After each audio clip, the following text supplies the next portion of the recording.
We're back. Hello, everyone. Good evening. I'm sorry we're a couple of minutes late. I was finishing up a very important phone call with a sister in Christ. How you guys doing? So weird. I feel like there's like a blur on I feel my that too. face. Isn't that weird? I thought it was just my old eyes. No. How's everybody doing? I hope you guys had a beautiful weekend. We had a really nice weekend. The sun came out. I know. The sun came out. So the sun came out and it's been staying out and it's been, oh my gosh, you have no idea. It's just like making me so happy. It really is. Like, It was I on the feel, horizon like 5 o'clock. After 5 o'clock, it was still light and uh-huh. pink on the I sky. know, I know. The day's getting longer, you guys, up here in Connecticut. But it's just been making me so happy. Like I've been feeling motivated to do things, and it's amazing what the sunlight can do. It really is. What did Lou say? Praise Jesus, that was going I'm on in my going mind. on I my know. mind. Trust me, we all were, I think, right? But anyway, so honey, what are we talking about today? Well, we're talking more about the book journey. Yes, we are. So we are here to talk a little bit more about Bobby's writing journey. And every single Monday we'll be here up until the time that he launches his book, does the book launch, which is so exciting. And again, if you guys have any questions whatsoever, please ask and we'll be sure to answer. Hi, Mel. I'm glad you made it live. Any questions at all about Bob, about just about his life in general, any questions that you want to know about him or anything about his book, feel free to ask. Please ask, ask, ask. There's no extra charge for that. That's free for nothing. Exactly. So yeah, so what are we talking about today? Well, let's see. Well, I was struggling writing again this week and I was getting mad. And then I'm going through papers. I'm just old papers and like putting pieces of my life together and looking at things for inspiration. And what do I come across? My kindergarten report card. My mother had given it to me in a bunch of papers. So I We find probably all, I'm sure, have something like that, right? Some kind of a report card or something. I'm pretty sure I have mine somewhere. Look at this. And remember, it's up there, the camera. I know, but it's Look at everything's his report card, backwards. you guys. Look at that. Look, it's got writings on it. And that's the You want to funny see the part. date? This is gonna outdate him. This is gonna date him. I started kindergarten when I was 4. So anyway, the thing that really instructed me. Mhm. Well, that I was never good at math. Even here, it was saying that I had a problem with numbers. But music, I always had rhythm. I liked to sing. I liked Mhm. music. That was right from the beginning. But What here else? it Let me is. see what else. No, don't tell everybody. Why?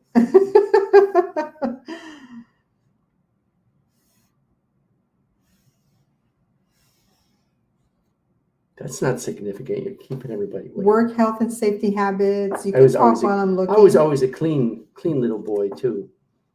See, yeah, his academic development was like phenomenal. It was. See, you had some really. It's back in the day. Back in the day, they used to do check marks. When I was going to school, it was A's and B's and C's and D's, right?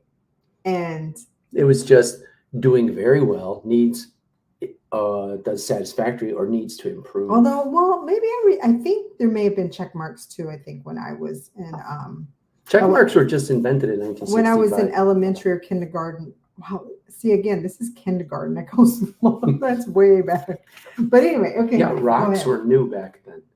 But anyway, what struck me, I was reading the remarks, and this is what Miss Urash is. Your glasses. I don't need no stinking glasses. Robert has shown a nice improvement since September. He has settled down and taken his work seriously. But here's the but. He seems to worry about making any mistakes. That's not a good thing. So that brings up the question, where did that come from? Was that nature or nurture? Was I born that way? because I've always been kind of a perfectionist. And it was part of the reason I did not like school. I hated, that's a strong word, I strongly disliked drawing any attention to myself for fear of getting something wrong. And all the kids would look at me and I would blush and turn red. I feel like my head was going to explode, my ears. And then either they'd go, look at him, he's turning red. And that just made it worse.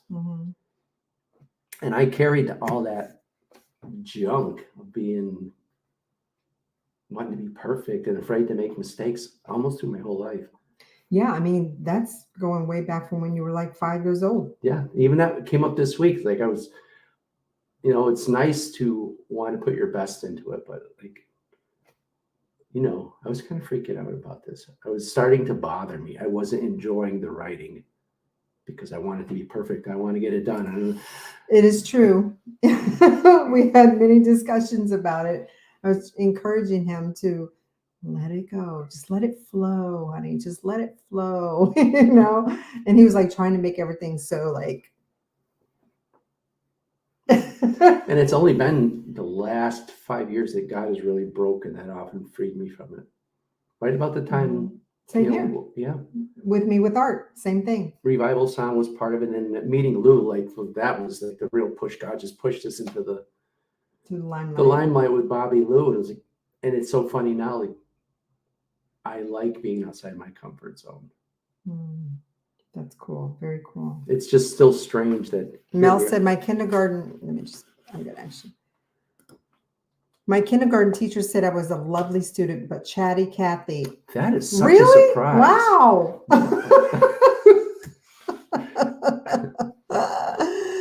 And then Lou said, oh, weird, me too. Weird what? I missed that. I missed that. I'm sorry. And then Lou said same. Yeah. And I'm not sure what the same is about either. The same, being self-conscious, not wanting to be in front of the class, turning red. And yeah, same here. Just like it was terrorizing, really. Then you get in the Catholic school and you get your ears pulled and your face slapped and hidden with rulers. And right. I used to have dreams about showing up to school without my pants on or my shoes on or something, like embarrassing dreams. Like I was even terrorized in my sleep. So how does this relate to your book? It's just a process, how we turn out and how God comes in and he just frees us from all this junk. I feel so free now, not to carry that fear. And how did he free you from it? By slowly, he's such a loving God. He does it gently. Like it was first Ed Randis, hey, you want to play bass with us? Just to be in front of people, even standing in the back. You remember how freaked I was about that too? I was physically sick. But they don't know. Well, the first time I played, I saw Ed and Gary, and then we talked afterwards. He goes, oh, do you play anything? I said, yeah, I play bass, banjo, guitar. He goes, you play bass? You want to play for us? They've heard this story. It's in my testimony. Oh, really? The whole public has the heard whole your public. story? I think it's been in the New York Times. No.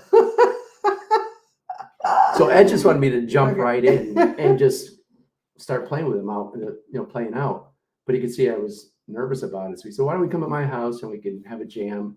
So the day we're supposed to go, before that even, I would wake up in the middle of the night with the voices in my head.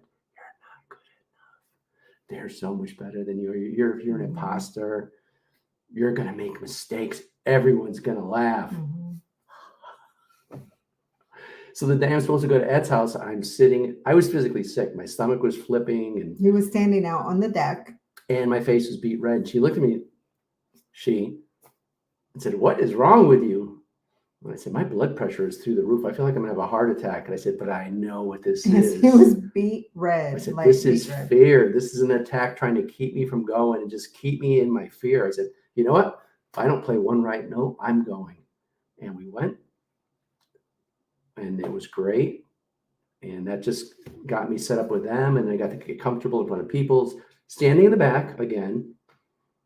But that was like a divine connection because everything just flowed. Like it was like he had been with them forever. And that's how he freed you from that fear. Very slowly. And then it was doing the men's breakfast. And that was another knee knocker and terror-filled moments. And I'd plan ahead of what I was going to sing in the morning. And then get there in the morning. And the songs you sang the night before don't come out at 8 o'clock in the morning. And God would just rearrange my plans. And then Ashley came in and Then it was, okay, now it's time for both of you to get in front of people. So it's been really cool. And now we still look at each other, just shake our heads and go, this is so weird. Not to be afraid and to look forward to it. It feels, actually, it's where I feel most comfortable is in front of people singing and playing the guitar. It's where I feel like I'm supposed to be. Let's see what else we got going on here. Do you guys have any questions for Bob? Lou said glory. We were just talking about that freedom we have now last week. Yes.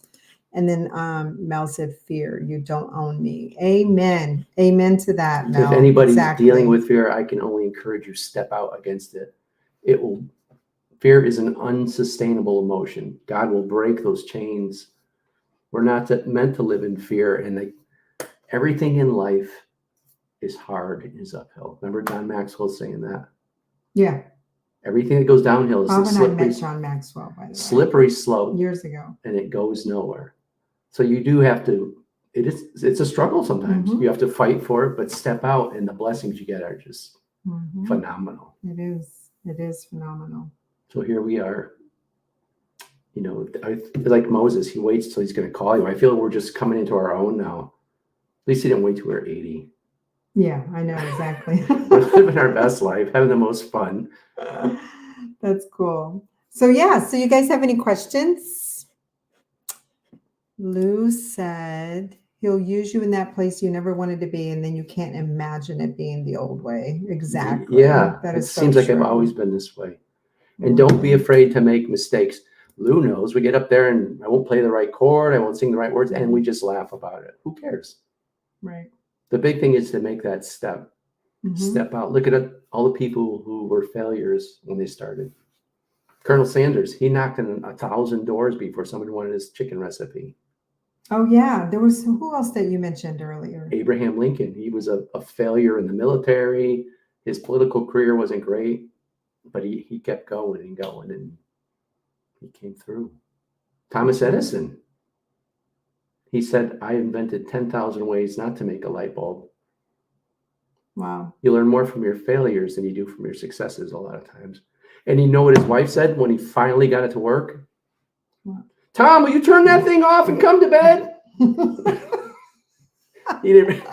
Yeah. Well, it might be a slight exaggeration. Oh, my goodness. Oh, what did we say again? Like what did I used to do with my life? Like what did I used to do with my life? I don't get it. Like her life is full now. I'm thinking she's saying, what was she doing what before? I used to do with my life. I think the dead doesn't need to be there. Clarification, please. She said, meaning I can't remember my old life. Yeah, I know, right? I like completely. Look at Mel. Van Gogh never sold a painting until he was dead. We mentioned that as well. You're correct. It wasn't until, he sold one painting. One painting actually sold before he died, before he died. And then everything else. It was the one he painted with his ear, right? Oh, wait. I don't know. He painted with his ear. So yeah, guys. So again, just a little bit about his writing journey. And that's all a part of his book. All this stuff that he's been sharing with you is all going to be a part of his book. Mel said, wow. Yeah, I know.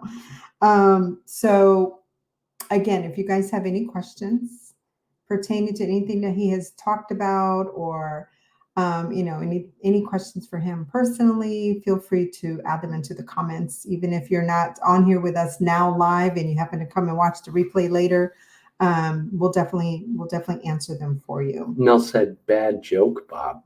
You know the difference between why is it a bad joke? A bad joke and a dad joke?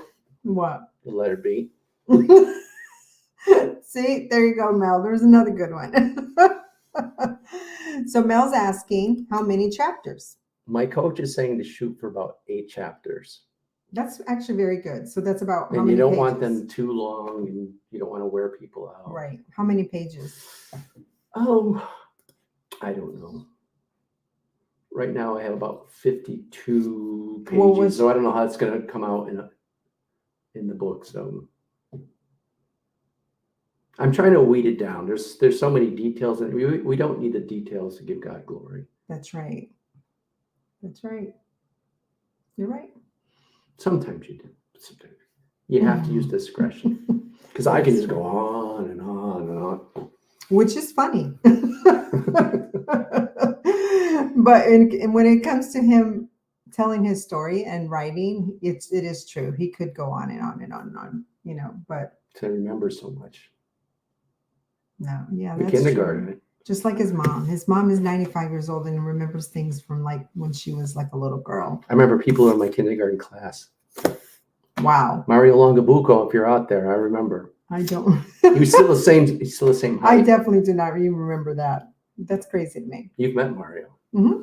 Yeah. So Melanie asked, tell me the name of your book again. Father Knows Best, which is funny too, because I went round and round. I was thinking like the phoenix rising out of the ashes. So tell them how that came to be. And then I thought it was something like beauty from ashes. And you said, that sounds too girly. Or so too then, common too. Yeah. So I really couldn't decide. Then I started looking, and God always uses stuff that I did 20 years ago. I wrote a t-shirt, worked on it for 20 years, finally made it. So I remembered a poem that I had written, Father Knows Best. We talked about it last week. I know we talked about it, but you have not read that poem. You got to bring the poem next time. The next Monday. So Monday he's going to bring that poem and he's going to read it for you guys. No, you haven't read it. Pretty sure. Little validation here. Did I read it or did I not? I'm telling you, you didn't, because you didn't have it with you the last time either. I've got it right up here. Okay, say it. If I had been shown mercy when I cried for mercy while painfully driven. What's the word? It's not precious. Priceless lessons would have never been learned, nor his mercy given.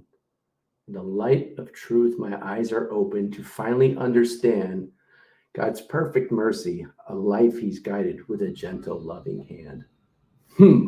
Wow, he has amazing memory.